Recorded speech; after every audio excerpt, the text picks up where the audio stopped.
Welcome to the System to Success show. On this show, we'll cover the best growth advice from top CEOs in North America and beyond. On each episode, your host, Jay Crutchfield, he's a former software engineer turned entrepreneur, created and maintained online marketing, online sales, and fulfillment systems for global brands. He offers non-traditional wisdom about business systems mastery, while his guests share the story of how they built their companies. Jay and his guests talk entrepreneurship, digital marketing, strategy, and business principles. But they also talk about what it means to be human with all the ups and downs, advances, and setbacks. And what he does is he takes his information and strategies that has helped catapult global brands and brings that to the small business owner to give them that advantage. Make sure to subscribe and follow for more of these business system mastery principles. Today's episode of the System to Success show, we're going to talk about auditing your sales funnel to increase those conversions. Now, some people may be talking about their sales funnels aren't working or sales funnels don't work and they're not able to convert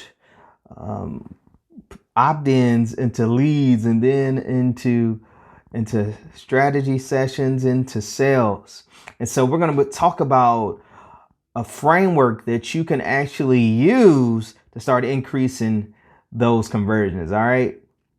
So just a quick story. I remember I was working on enterprise software systems, and man, it was it was crazy time, because being and working on these enterprise software systems, lots of people will be counting on it. So externally, folks will be counting on it, like consumers and clients will be counting on it.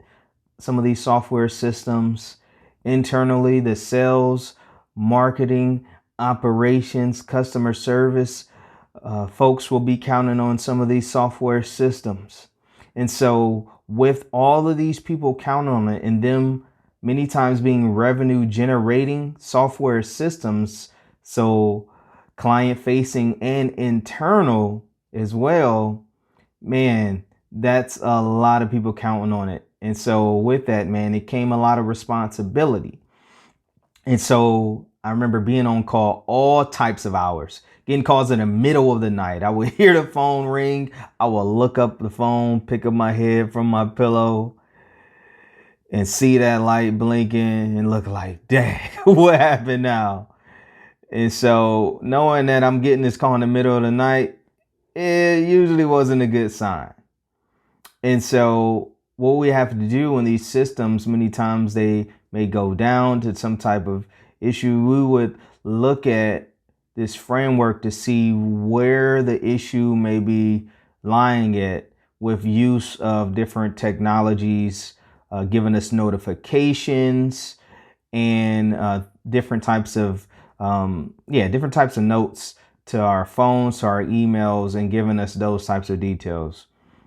And so as I go through this, I know there may be some CTOs, chief technology officers, some IT directors, and others with some IT responsibility may be listening to this. Just want you to know that this is a simplified version that I'm going to be sharing, and I'm going to be sharing this architecture. It's called the 3-tier architecture. It's really known in the software architecture world. And so I'm going to be simplifying it. So all you purists, just hold off a minute. All right. So there's 3 levels to that, which we will have to troubleshoot on. Usually presentation level, that's where the users will interact with the system. Application level, that's where the information that they input usually be transformed and then calculations performed there as well. And then the data level is where it was stored. And so depending on the issue that came in, we will look at that specific area. Right. And so many times with these systems, the longer that they were down, it could be costing millions of dollars, not per day, not even per hour, but sometimes per minute. So, man, it felt like many times the pressure was on. So that's why we had to have a great audit framework to assist us with finding the problem area, coming up with a solution, and then making sure everything was back up and running. All right.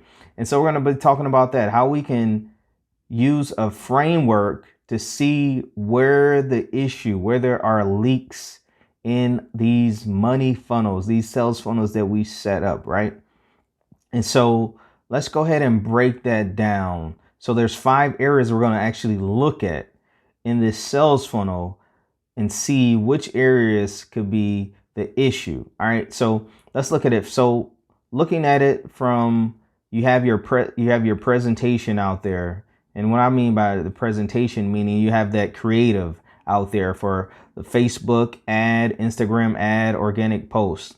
And so if this is a Facebook ad, IG ad, right?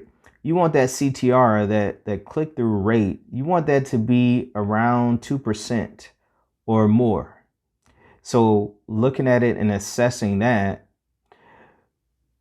if it's under 2%, you want to make sure that in your wording, in your copy, you're not using like complex terms. You're not talking professor college speak, right? You want to use plain English, something that a 10-year-old can really understand. No fancy language there, right?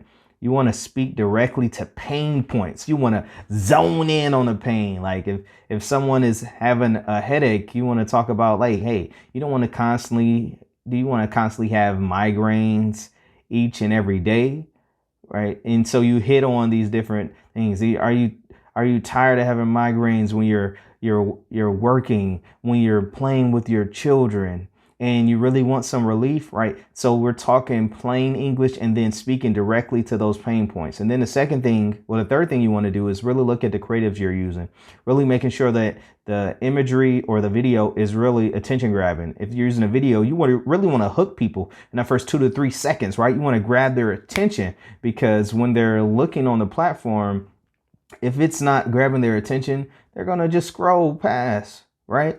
So we want to make sure that's hitting with our creative. And then we want to also test different audiences, because you may not be speaking with that right message to that right audience. So test different audiences as well. And then the last thing, you want to have a clear and a strong call to action. Like click on the button below to get this awesome, irresistible lead magnet, right? You want to have something, click this button below or take this specific action, right? And usually it's going to be clicking the link or clicking the button below, right? And so that's the first side, that post that you have, whether paid or organic. Then the next one is your opt-in page. Number 2, you want to have that conversion rate be somewhere around that 25%, right? Plus or minus 5% on that side. We really like having it over 30%, so like 35-ish. That's what we've seen our campaigns and some of our clients as well too.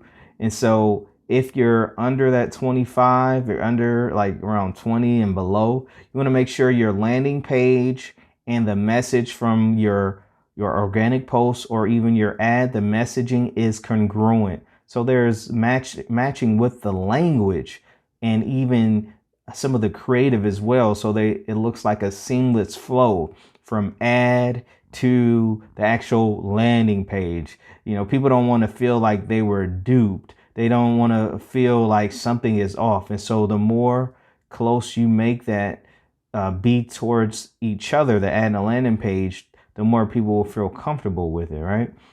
You also want to test different headlines to make sure what you're saying in that headline is really going to be attracting people, being specific with like how to get this result without certain pain point in a specific time frame, if you can really quantify the time frame for it. And then also you want to make sure that this opt-in page is mobile friendly.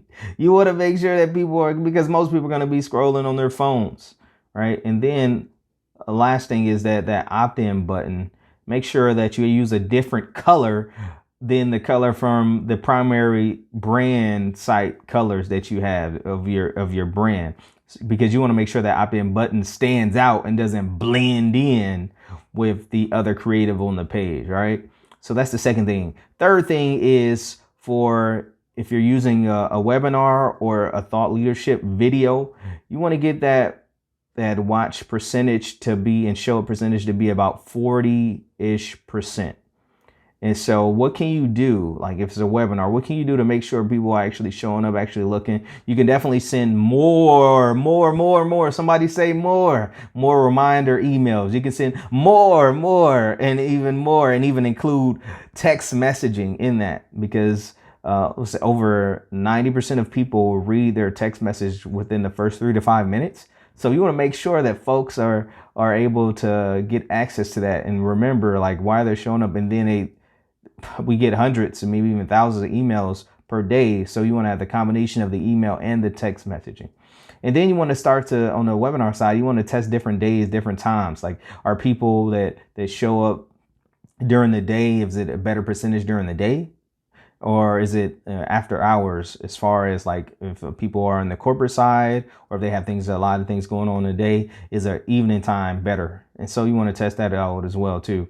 And so just looking at it for both the webinar or the thought leadership video, you want to just the spin you want to put a spin on the content. You don't want to regurgitate information that people can easily find out there. You want to be able to put a little bit of your swagger on there, right?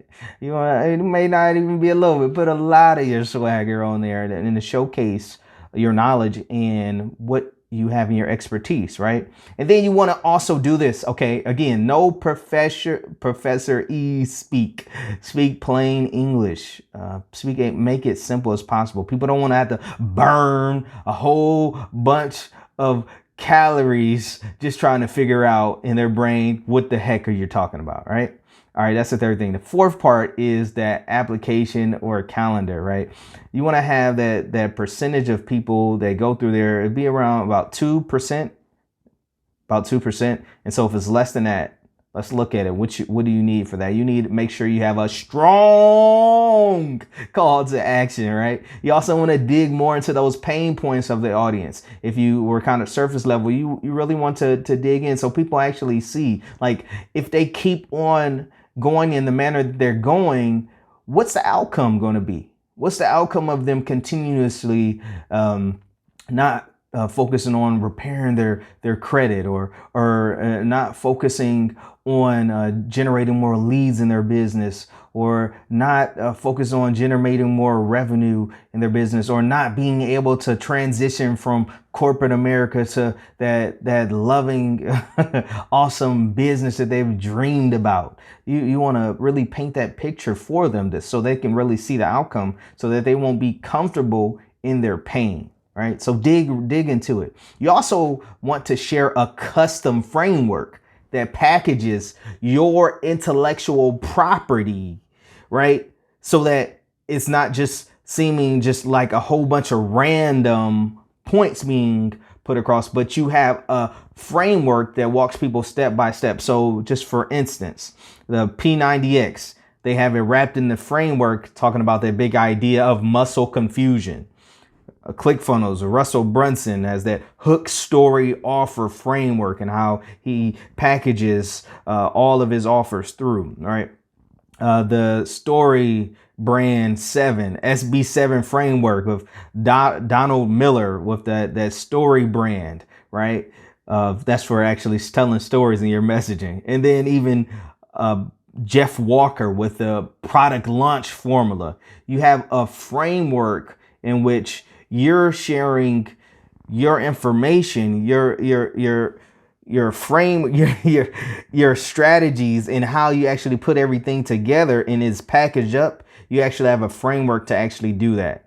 And so highly recommend you do that so that people see that this is custom and they can't get it anywhere else, right? And then the last part is that on that thank you page, you really want to add some value videos there to those pages, really incentivizing people to actually take action, to show up on the discovery sessions, to show up on those strategy calls, right? All right. So those are the 5 places you want to look for auditing your sales funnel so you can increase those conversions. All right. So make sure you look at that, implement, and then let us know how you implementing these strategies and these tactics have assisted you in your business. All right. So make sure to follow and subscribe for more business systems, mastery, and marketing principles. Look forward to seeing you on the next episode.